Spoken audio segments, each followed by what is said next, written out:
Welcome, Peter, and without much ado, thank you for joining in, and we're looking forward to your great talk on the state of cyber hygiene. Over to you. Welcome to talk about cyber hygiene in October, which is actually the month of cybersecurity, right? My name is Peter Thomas, Chief Technology Officer here at Blue Lens. And Blue Lens helps organizations with the digital safekeeping of their digital assets by continuously assessing, remediating, and monitoring their information systems.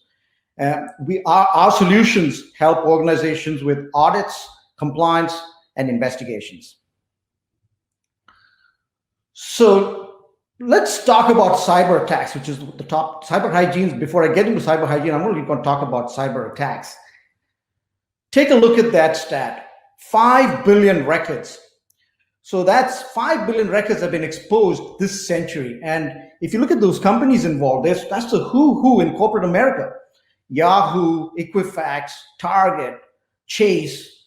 I mean, this is really, 5 billion records by any metric is a huge number. And the question we have to ask is, how do we solve this problem? I mean, it seems to be just getting worse every year. We hear news stories of more people getting hacked, more ransomware, more problems from a cybersecurity perspective. So do we just throw money at it? Or do we use new technology? I think both are important. We do need to put money into it, and we have to have new technology. But is that enough? Is there another way?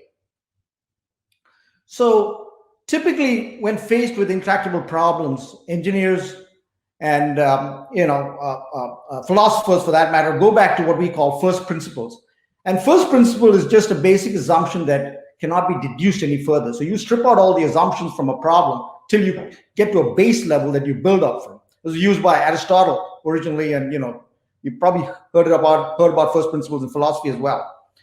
And when you think about that from a cybersecurity perspective, it's essentially moving the focus from trying to stop attacks to reducing the probability that successful cyber attacks can happen. So it's a very subtle change. You're really trying to reduce the probability that you'll get attacked. And in addition, we want to just look at Mother Nature or the natural world. And in the natural world, everyone can agree that a healthy immune system is by far the best defense against any kind of attacks from viruses, bacteria, what have you. We're all living through this COVID era, and we've seen cases where some people get infected with the virus and they don't even know it. It just washes out of their system. Others, not so fortunate, get really impacted with it. So bottom line is, a very healthy immune system goes a long way to protecting you and helping you ward off attacks. And so we can take these two concepts, right?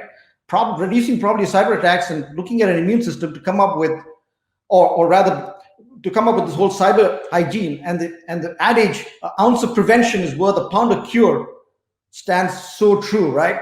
So cyber hygiene is really a cybersecurity strategy to reduce the probability of a security breach. And we do that by carrying out regular low-impact security measures, a series of low-impact measures that reduce the attack surface and minimize areas within an organization that an attacker can get to. And in addition, build resilience, like improve your immune system, so to speak. And so it could be viewed in the same manner as our personal hygiene, right? Integrate into all that. Might involve change in behavior and occasional checkups. We have to do that. Think about that from a personal checkup. A personal hygiene perspective. We do want to change our behavior if we want to get healthy. And so the same applies with occasional checkups to make sure that an organization's health is running optimally. That's the goal with cyber hygiene. And there's some core attributes with cyber hygiene, which is we need a set of actions that are very specific and easy to understand. Requires change in behavior, just like I mentioned. You do want to have organizational and personal behavior changes so that we're effective. Does not require any detailed knowledge of cybersecurity risk management processes. You know, there are a lot of complex processes in cybersecurity. We want to keep it very, very simple. And lastly, it should be supported with cost-effective tools. You can't make it prohibitively expensive, because the problem lies with the small to medium businesses. The larger organizations have the resources to invest in cybersecurity, but the small to medium businesses don't. And so we need to give them tools that are very cost-effective. So having defined what cyber hygiene is, I'm going to really be talking about the state of cyber hygiene, 10 cybersecurity domains. And I'm actually going to be sharing stats from each of these domains. What's out there in the market? This is where we are. I might just be offering some suggestions. Solutions to some of these problems are going to be discussed later through this whole summit. And so this is just giving you the data as we see it. And I have picked up information from multiple sources all over, from the FBI, from Ponemon, Ponemon Institute, Verizon data breach reports. There's a whole bunch of sources that I've used to collect this data. So let's move on to the very first domain, which is email hygiene. Now, email, as everyone knows, is a critical resource for everyone, every organization. And 96% of phishing attacks arrive by email. That shouldn't really be a surprising stat, because everyone uses email, so that would be the preferred vector to deliver this. 1.8 billion. That's the amount of money made by BEC scammers in 2019. BEC stands for Business Email Compromise. Now, what that is really is where in a company that the people involved with dealing with money, for example, the financial controllers, they might get an email from a superior or a CEO asking them to wire funds to a particular company that the CEO is working with, and they might just wire funds across. And you know, a lot of that has been happening. Just look at that, 1.8 billion. That's a very large sum. 22% of breaches in 29 involved phishing. So when I talk about a breach here, I'm actually talking about a successful hack. In other words, either ransomware or data was exfiltrated out of an organization and the organization was impacted. So 22% of those breaches involve phishing. And 30% of phishing messages get opened by targeted users. Now, this we all know. We've seen this in the industry at large. We are all humans. We get a good message. Despite our training, we might tend to click on something that we don't want to click on. It happens. And so this constant reinforcement is needed within organizations. And I'll be talking about that a little later. But 30% of messages get opened by targeted users. And think of that, 12% of those users click on the link that's part of that message. And no wonder our hacking stats are way, way too high. What are the things we could consider? Again, consider disabling unauthorized email client and browser plugins. There are these plugins that come into your email clients, which you need to make sure they are authorized. And then putting in place encryption and anti-spoofing techniques in your email. That would really go a long way in making sure that you secure email traffic. Let's move on to our domain number 2, which deals with malware. Malware defense. Malware is malicious software that gets installed on either your workstation, your laptop, your servers, or any endpoint that you're interacting. You might be hitting any one of these 18 million sites and potentially download malware onto your endpoint, infecting your environment. So that's the challenge you have. So you've got to be very careful. Malware samples. Think about that. That's almost a million, a little more than a million a week, around 50 to 55 million samples a year. You're just inundated with this stuff. 7.5 billion 2019. That's the estimated cost of US ransomware attacks. 7.5 billion. That's, that stat really comes from, there were over almost 966 to be precise, 966 government organizations that were attacked in 2019. Government, hospitals, universities, a lot of them, were paid out. And this number stands to grow. 27% of malware security incidents is the number of incidents that involve ransomware. So in other words, malware is composed of a lot of different items, but 27% of that now is ransomware. So the ransomware component obviously is very lucrative, and that just keeps on going up, right? So we are 27% compared to 24% earlier. So again, there'll be multiple steps you can do to improve and we should all look at enabling, our modern operating systems have anti-exploitation configurations. They come built in with that. We should look at enabling that so they don't get hijacked and tampered with, so to speak. Patch management is really one of the banes of cybersecurity, which is people don't patch stuff on time.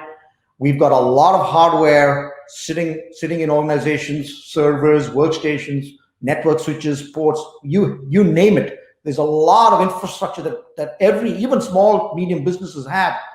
And if you don't patch it very well, you're really in trouble. 60% of breaches in 2019 involved unpatched vulnerabilities. 60%. Think of what could have been avoided. 62% were unaware of their organizations were vulnerable prior to a data breach. So people aren't even aware. I mean, we keep seeing, it's a deja vu, right? Every time the same story. I didn't really know. I didn't realize. So it's incumbent on us to educate as many people as we can.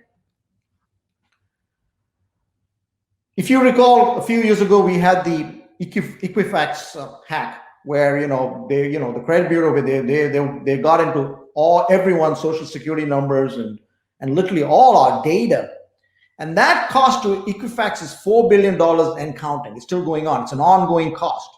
Just think about that, $4 billion. And so if you don't patch in time, it can be a very, very expensive proposition. So this is such an important aspect to think of. And from an organizational standpoint, if you're a small to medium business, try to automate these patches and updates. It's, you've got to, automation really helps in that. And also find a process that only allows authorized users access or authorized devices access on the network. I mean, it's, there are ways to do that. And hopefully we'll be talking about some of that in this conference. Privileged accounts hygiene. Now, privileged accounts are accounts on the network that have the keys to the kingdom. They have all the rights. They can go anywhere, access any information anywhere on the network typically. And so obviously they're a prime candidate for hackers, because if you can get hold of a privileged account, sky's the limit as far as you're concerned in that organization. 6.8 billion, that's the losses attributed to account takeover in 2019. Accounts that were hijacked, and they were able to, that was the losses to companies. And this is a good stat, which is 100% of almost 100% of damaging cyber attacks involved privileged account compromise. Obviously, if you were able to get hold of a privileged account, you're in. You can go pretty much anywhere, and you can do what you have to, whether it's a ransomware attack, or whether it is data exfiltration, pulling information out of an environment. And if you have those privileges, wow, you have all the power. Black Hat, the Black Hat is a hacker conference that happens every year in Vegas. It's a very popular conference. It attracts hackers. It attracts the FBI. It attracts the government. They all get together, government, different organizations, and you actually have live hackers in there coming in to give advice and talk about issues at the conference. 32% of Black Hat hackers admit privileged accounts are the number one way, are the prime way that they hack into a system. They try to find that, and that's not a surprise, is it? So what do we suggest? Well, you want to just protect your privileged accounts. Really, you really take any steps you can to make sure that there's checking multi-factor authentications. There are other means to make sure that privileged accounts are protected and used rarely. That's the key. And there's so many applications that need patching. There are vulnerabilities in those applications. For example, This is a new one, Microsoft's remote desktop protocol. Right now, in this pandemic time, when everyone's working from home, a lot of folks are using the Microsoft's RDP protocol to connect to infrastructure at the workplace. There is a vulnerability in there that allows for possible remote code execution. In other words, someone can actually execute extra code through RDP. Very, very dangerous. And our survey showed 18% had not patched RDP. Sometimes there are applications that easily help with data exfiltration. SQL injection is one of those. If you've got an application in the environment that uses a database, a SQL database, SQL injection is a vector that is used to pull information out of that database. And so applications have to be patched to make sure that they don't fall for SQL injection attacks. And so if you don't patch them, you could lose data. Another big problem with application management is use of unsupported versions of software. That applies for multiple types of software. But one popular one is SQL Server Database. Microsoft comes out with multiple versions of SQL Server Database. Just like we do today have Windows XP. People still using Windows XP that out there in Spark. Hopefully that's going away. But I've run across cases where people have used XP today. And similarly, so SQL Server Databases, since it hosts a lot of data, sensitive data, it's important that you don't use unsupported versions because it's not going to get patched. And if there's a vulnerability, you really stand exposed. So consider using only authorized software supported by the vendor mainly. You should use supported stuff from vendors. A lot of times the migration to supported software is painful in a lot of organizations, but that is a path that has to be tread.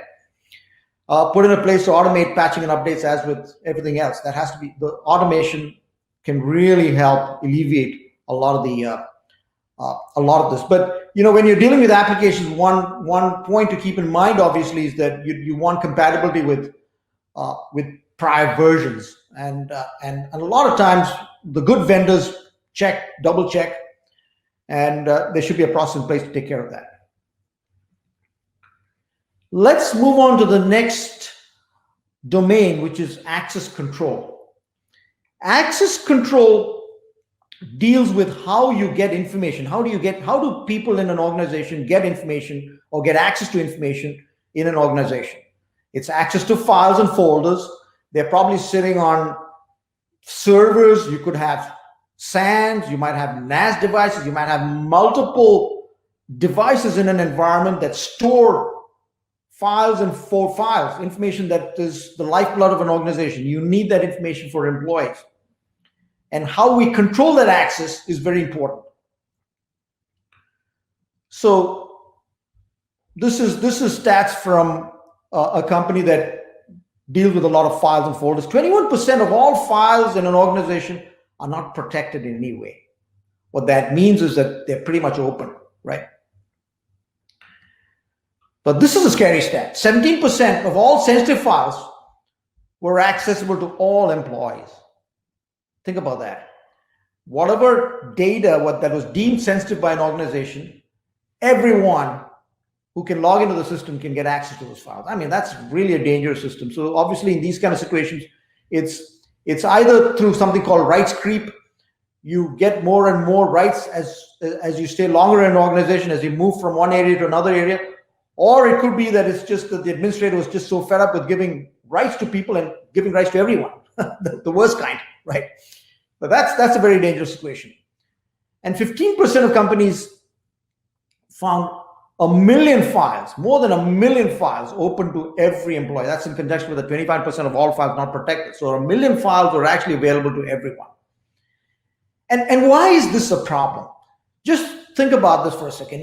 If your account, if your ID is hijacked, or if you got, God forbid, some malware in your machine and your machine is taken over, just think about what happens. They have access to all this information. They can encrypt this stuff. If they were to put ransomware, they have access to all this data, and you are just lying exposed with these kind of metrics. So this access hygiene is such an important aspect of cleaning up and making sure that only people that need to know get access to information that they need. In other words, this is that principle where don't give everyone access to everything, just what they need to do their job. And definitely look at means of encrypting sensitive data, whether at rest or in transit. And when I say at rest, it's data or sent to someone. Make sure that's done in a very safe, encrypted manner in transit. Account management hygiene. Account management deals with managing user accounts on a network, right? The users. It's all about single sign-on, how you access resources within an organization. There are different ways people do this, but it's a critical component of hygiene. And the data I'm going to be sharing here are scans done on small to medium businesses with less than 1,000 employees. This is in fact information that is collected by Blue Lens. We have a tool, and we've scanned over 500 companies, and we've collected some data. 82% of accounts, 82% had accounts with no password, accounts where passwords are not required, essentially. Think about that for a second. If you have a large number of users in organizations where they don't need a password, so no password policies apply to them. Why would something like this happen? Well, again, it's when you're in a smaller company, you have the administrator really wearing two hats. There's an administrator, and then there's the security guy, both wearing the same hat. Time is of essence. You can't be dealing with resetting people's passwords all the time. Well, set it to not expire. Not a good idea, but that's what happens. There are 74% companies had a bunch of dormant accounts. A dormant account is an account that has not been used. It's an active account on the network, but it hasn't been used for a while. And those accounts had administrator privileges, which means that they're very powerful accounts. If someone were to use those accounts or hijack their accounts, it's just like I said earlier, it's a privileged account and they get access to the environment. So 74% had dormant accounts with high administrative privileges. So that's a very sad story, actually. 65% of these companies did not have any lockout or password policies. They just didn't want to be bothered with it. It's just let it go. And 62% did not disable their default accounts. So most systems come with a default administrator account or a default account. And you should always either change the name of the default account or disable the default account if you cannot be disabled. In this case, these are all Windows infrastructure, Windows Active Directory infrastructure. It comes with an ID called administrator, and 62% did not have that disabled. What happens if it's not disabled? Well, that would be the first entry point. So from an attacker's perspective, they would use that. If that's an active account, they would use that to break a password. And just keep in mind, with the kind of technology we have, cracking a password doesn't take too long. So you're giving you're saving the hacker half the trouble if the admin ID is not disabled. Let's move on to audit log hygiene. So audit logs are logs that are collected in an organization that audit user activity. And why should you collect this, you may ask? Well, think about this. 197 days on average to identify a breach. That means it takes more than 66 months, literally more than 6 months before a breach is identified in an organization.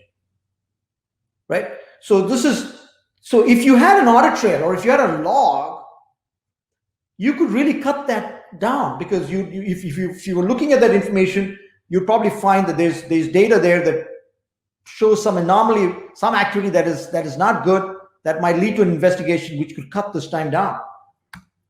Another stat here is $1 million is the amount companies can save if the breach is contained in 30 days.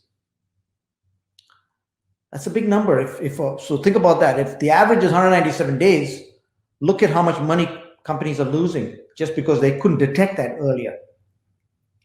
And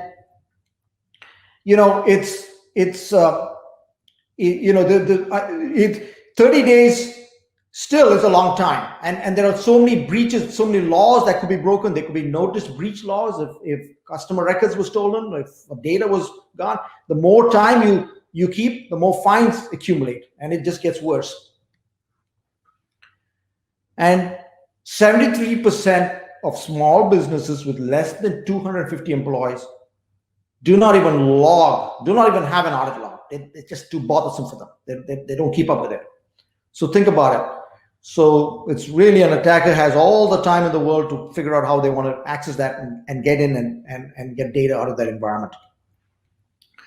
So consider activating audit logging across the organization, having a process to review logs. Data backups. That is, it's all part of, larger organizations have the capability to have a whole disaster recovery plan, a business continuity plan. That luxury might not be available to a lot of small to medium businesses. But why do we want a good backup? Well, 40% of ransomware victims paid the ransom. Think of that, 40%. Why would you pay the ransom? Well, you didn't have a good backup. You didn't have a good strategy to recover from a ransomware attack. So if you remember from what I said earlier, 966 government organizations, universities, healthcare centers were infected in 2019. And if you're a hospital and if you got patients on the line, ransom attacks, universities, police stations. So it was rampant in 2019. Interestingly, 25% of business executives would actually be willing to pay. They said, again, this is, I'm not standing on judgment here. The general US policies don't pay people that, don't pay anyone. But, we're dealing with life here sometimes, and you may have to pay. So there's a fine line that we have to cross in here. But you would not have to be in this position if you had a good backup. 6 trillion, I'd like everyone to remember that number, 6 trillion. That's the estimated cost of ransomware attacks by 2021. And you just heard Bob talk about, all the AI technology that's coming into play with driving and affecting every other aspect of our lives. And that's going to happen. It's coming. But just imagine the volume that's going to, the amount of ransomware attacks or cybersecurity attacks in that kind of environment. And so this number is probably being underestimated, 6 trillion. That's just amazing. From a backup perspective, please look at options to automate your backups. Just automate it, move backups off source, out of the environment. And also, a backup is only as good as you can use it, right? So it's make sure you have a process to regularly test data backup, the integrity of the backup. That's a vital part of that as well. And finally, the last domain we're talking about is security awareness training. And I can't emphasize how important this is, because 90% of cyber risks, just by strengthening the weak, you can mitigate up to 90% just by mitigating the weakest link. And I hate being called the weakest link, right? Humans are considered the weakest link. I really don't like the term, but that's what we all use in the industry. But if our endpoints, our employees, our colleagues, if we can all beef them up with understanding exactly how to deal with cybersecurity threats, you go so much further in improving the hygiene of the environment. And unfortunately for us, only 45% of organizations provide employees with a formal security awareness training, right? That is mandatory. And that's 45% is heavily skewed in favor of the larger organizations, the big companies, the big boys all do it. It's mandatory. Small to medium, it becomes a resource issue. And so we've got to figure out methods and creative methods to be able to ensure that they can all get trained and encourage them to come to conferences where they can understand some of these core issues and really be the eyes, really become the eyes and ears of the organization to protect a company from this ongoing onslaught that we see every day in front of us. So educating workforce on identifying social engineering attacks, and being the eyes and ears, like I just mentioned. That would go a long way in helping reduce the probability of an attack. So there's a website there called freecyberscan.com. This is a free tool. We are providing this free to anyone that wants to download it and just get a quick snapshot of their account management processes, whether they want to look and see, it's a 25-point report, which just a very quick snapshot of some of the basic blocking and tackling we need in an organization. And it's very useful, and we get a lot of kudos from people that have used it. So it's free for everyone. Please feel free to download and use it. Information, I use the NIST. NIST is they've got a whole lot of cybersecurity information there. Department of Homeland Security. SANS is an excellent organization. Center for Internet Security is a really super organization with a lot of benchmarks that you can use for configuration settings. And then the European Union Agency for Cybersecurity also has some great information on how to protect our environments. And with that, let me open it up for Q&A. Always, Peter. Thank you for sharing all those insights and those amazing stats. $6 trillion, that's a big number. 5 billion records stolen, that's a big number. 80-some% of the people do not have password enforcement of password policies. Some scary stuff there. So we have a comment actually over here by Roger Kelly, and he's saying an up-to-date system is a healthy system. I guess he's really talking about patches and patch management. You want to kind of explore that topic a little bit about patches and why patches are so important, and what you might be finding in as you're out there with your customer base. Yes, so everyone knows that patches are vital. They're important. I mean, a lot of people that we deal with, patches are vital. But unfortunately, what happens is that it gets on a schedule. There may be some patches that that might not fit into an automatic schedule, and so they have to be done, and people forget to do it. For example, I referenced the Equifax hack. That was a hack. It's struts. It was available. It was a known issue, and they never got down to patching that. So in smaller organizations, if you've got Windows servers, applications, a lot of times the applications don't get patched on time, and that's a vulnerability as well. Particularly if you have a web-based application where people can come in onto your website in your DNS and in your DMZ, so to speak, and get access to it. So there are several areas that it's more about the rigor, just getting into the rigor, following guidelines. There's a lot of guidelines available. MITRE. There are tools out there that tell us what patches we need to apply, how we need to apply, and there are several tools that can scan your systems, your environment, collect data for you to let you know what's not patched. And so it's just putting in the work, getting the rigor in place to make sure that you follow through with some of those patching. Perfect. So then we have Phil Beckett is asking, are there safe ways to isolate legacy software that rely on old vulnerable OS systems?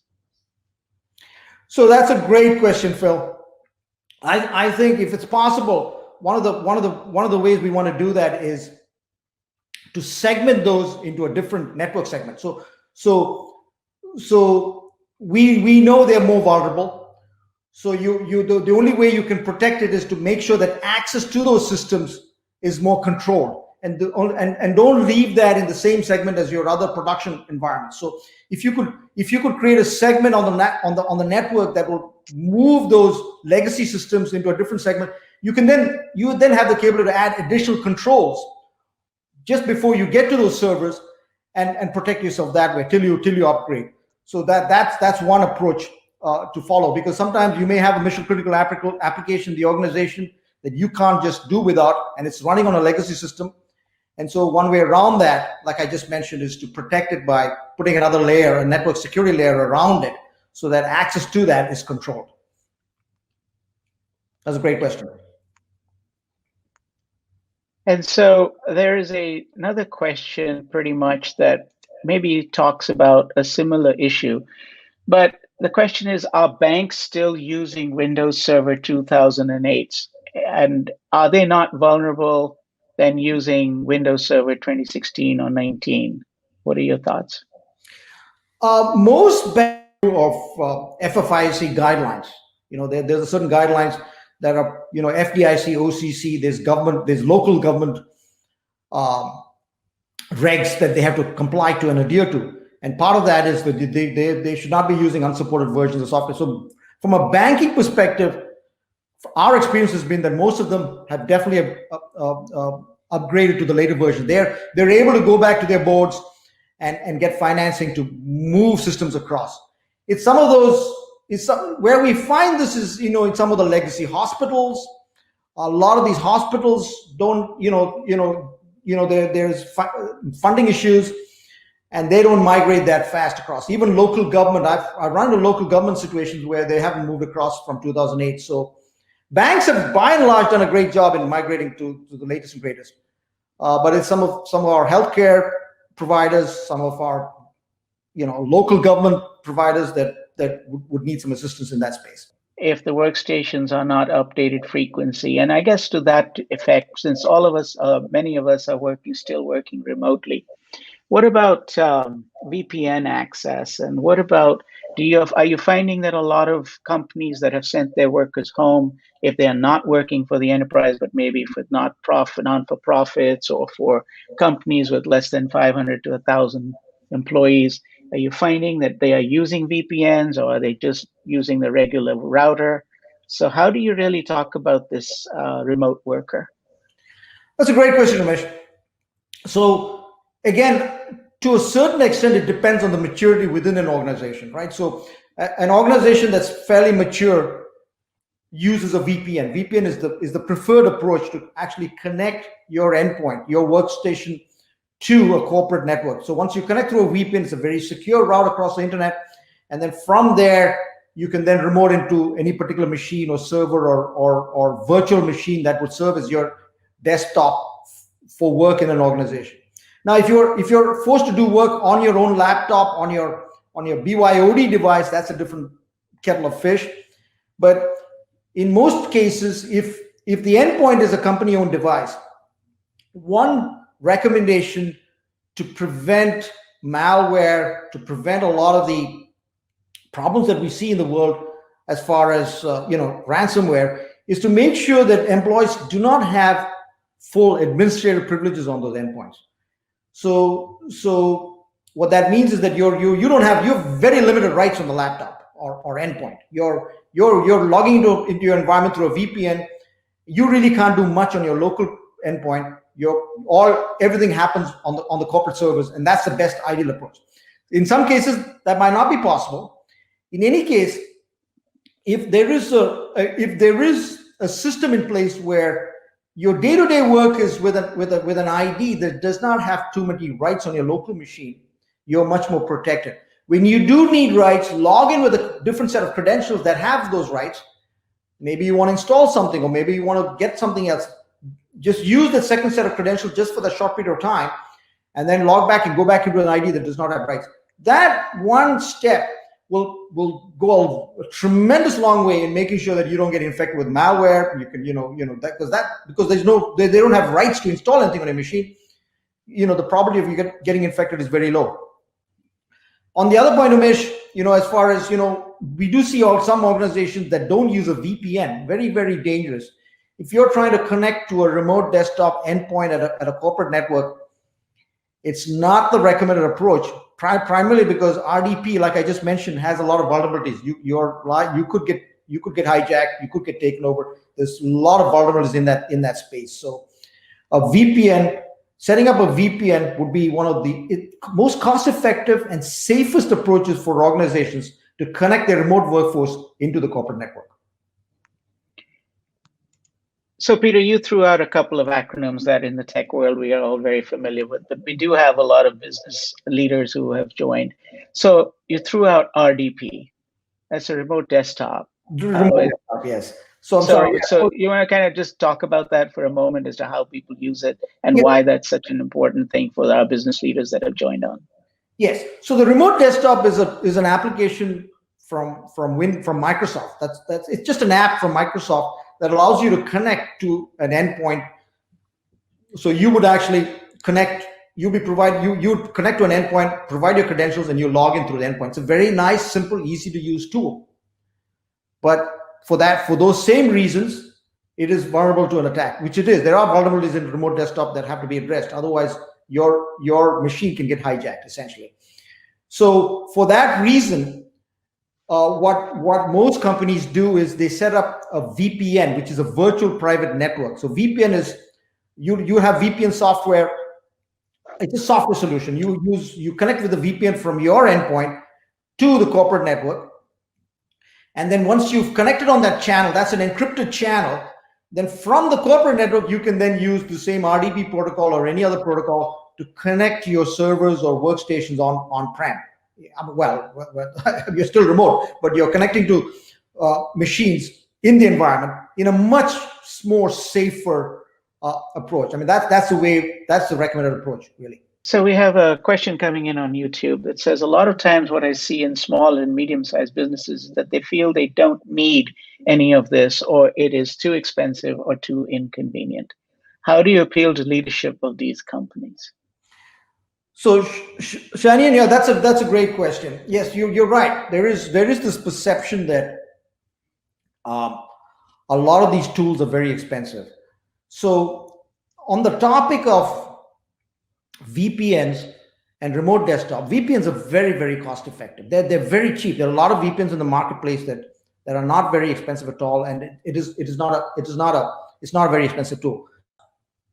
Your email, if you just be very careful with email encryption.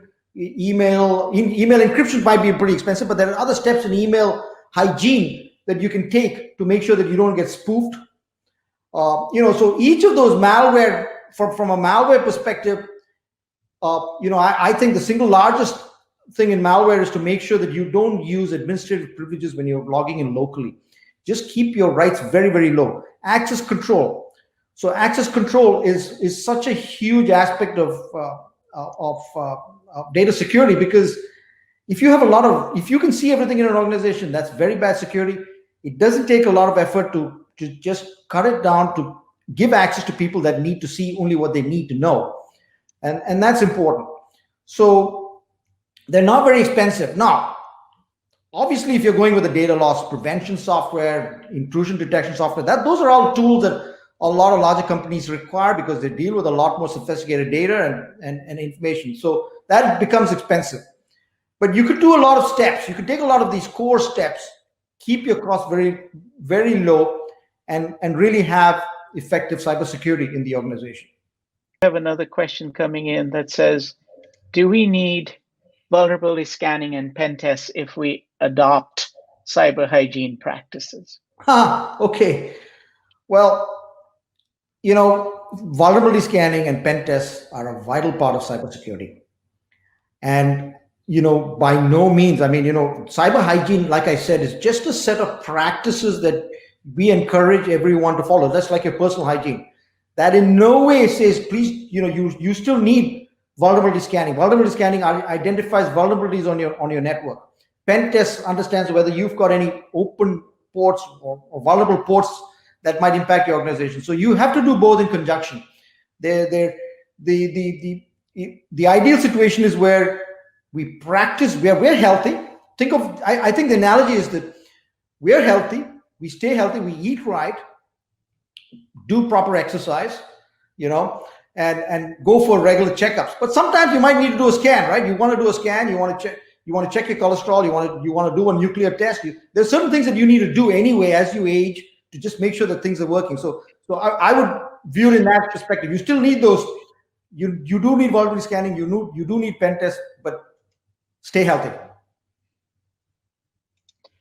Well, Peter, looks like we are running a few minutes early, but we've had a lot of conversation, and we want to thank you for all the effort and everything that you have put into, giving us some great content around cyber hygiene. I guess it's just like personal hygiene in a lot of ways. That's what's my takeaway. So everybody that's watching, put your aha in, drop in the word cyber hygiene. Let us know that you're there. Let us know that you've understood what it is. Give us a shout out to Peter Thomas. Just put Peter Thomas and his name on there in the chat. Let's give him a big hand. Thank you. Appreciate it. Thank you. Appreciate it. Okay. Okay. Yeah.